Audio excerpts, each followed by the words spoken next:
Kairiajame apatiniame kampe yra šio aparato jungimo mygtukas. Jis veikia beveik taip pat kaip ir CHD 6800. Tik tai truputėlį skiriasi klaviatūros išdėstymas. Aparatui pasikranus iš karto iššoka kasos programėlė. Jeigu aparatas įjungiamas pirmą kartą visiškai naujoj patalpoj, šiaip rekomenduotina pasitikrinti, ar yra interneto ryšys. Kad tą padaryti, reikėtų tipiškai 2 kartus brūkštelti iš viršaus į apačią ir visiškai kaip paprastas Android įrenginys ten turėtų matytis Wi-Fi nustatymai. Jeigu dar kartą pabrauksite į apačią, turėtų truputėlį išsiskleisti daugiau ir turėtų būti dešiniajame apatiniame kampe to lango nustatymų ikonėlę. Tada spausti tinklas ir internetas ir pasižiūrėti, ar yra Wi-Fi ryšys. Jeigu viskas gerai, tiesiog reikėtų kelis kartus paspausti trikampiuką, kad sugrįžti į pagrindinį kasos langą. Prieš prekybą rekomenduojama atspausdinti X ataskaitą, kad patikrinti, ar praeita diena buvo uždaryta. Jeigu X ataskaitoje yra nuliai, galima pradėti daryti įdėjimą. Spaudžiam kitos funkcijos, pasirenkam įdėjimas ir dabar raudono juostoj matote parašytą įdėta ir tada vedam sumą, kurią norim įdėti ir spaudžiam gryni. Tarkim, klientas nori atsiskaityti kortele. Tai iš pradžių rašom sumą, po to spaudžiam skyriai, pasirenkam skyrių, kurį norim sumušti ir tada spaudžiam kreditas.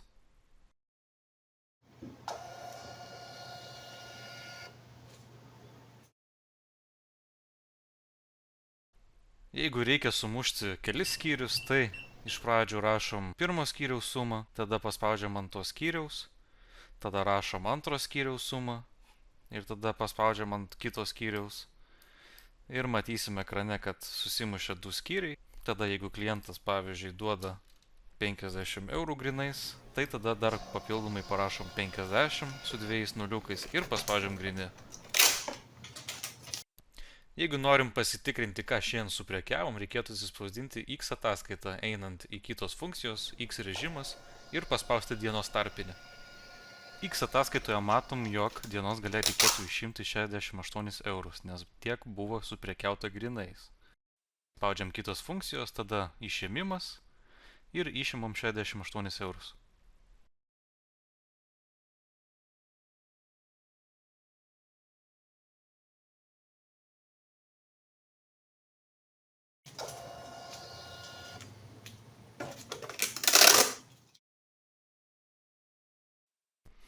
Diena baigėsi, 68 eurai buvo išimti, tai dabar pasidarysim Z ataskaitą, kad uždaryti šią dieną.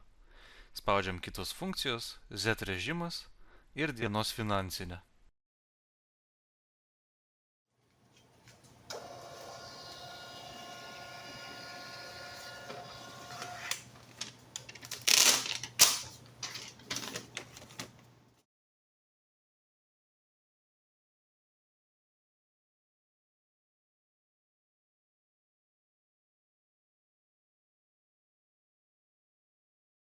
Jeigu kasos aparato nenaudojate, tai galite jį išjungti palaikius išjungimo mygtuką ir paspausti išjungti maitinimą.